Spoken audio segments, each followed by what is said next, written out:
যাচ্ছে আমাদের আর এক মর্দে মুজাহিদ মীর কাসেম আলী ভাইয়ের সুযোগ্য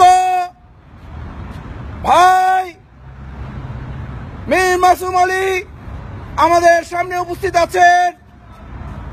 আমি এই পর্যায়ে সংক্ষিপ্ত বক্তব্য রাখার জন্য অনুরোধ জানাচ্ছি মীর কাসেম আলী ভাইকে, মীর মাসুম আলীকে। আসসালামু আলাইকুম ওয়া রাহমাতুল্লাহি ওয়া বারাকাতুহু। সম্মানিত বোন এবং ভাইয়েরা, সর্বপ্রথম আমাদের পরিবারের পক্ষ থেকে আপনাদের ধন্যবাদ। আজকের এই ক্লান্তি লগ্নে আপনারা যে সময় দিয়ে উইকডে যে এসেছেন, এই জন্য আপনাদের জাযাকাল্লাহ খাইরান আমাদের পরিবারের পক্ষ থেকে।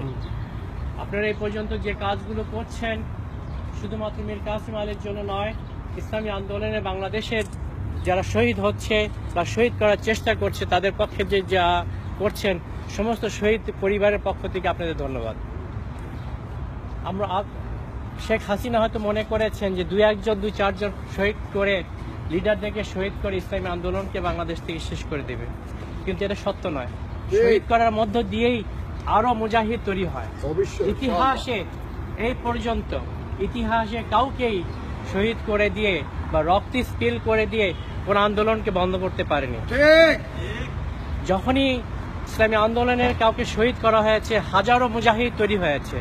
আমি বিশ্বাস করি কামরুজ্জামান, মুজাহিদ ভাই, মীর কাসেম আলী, নিজামী, এদের শহীদের পরিবর্তে হাজারো মীর কাসেম, হাজারো নিজামী তৈরি হবে এবং তাদের গতকালকে আমার পরিবারের সাথে কথা হচ্ছিল।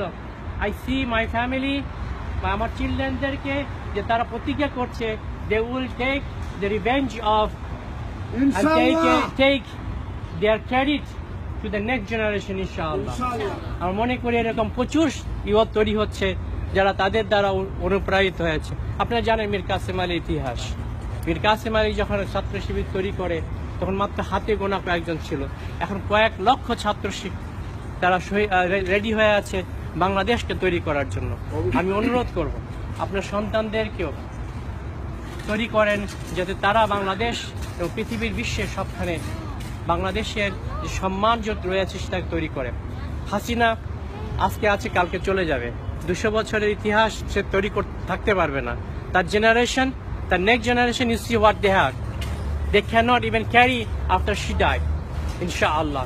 যেমনই ভাবে নরমুদ পারেনি, যেমনই ভাবে ফেরাউন পারেনি আমরা, অথচ আবু জাহেল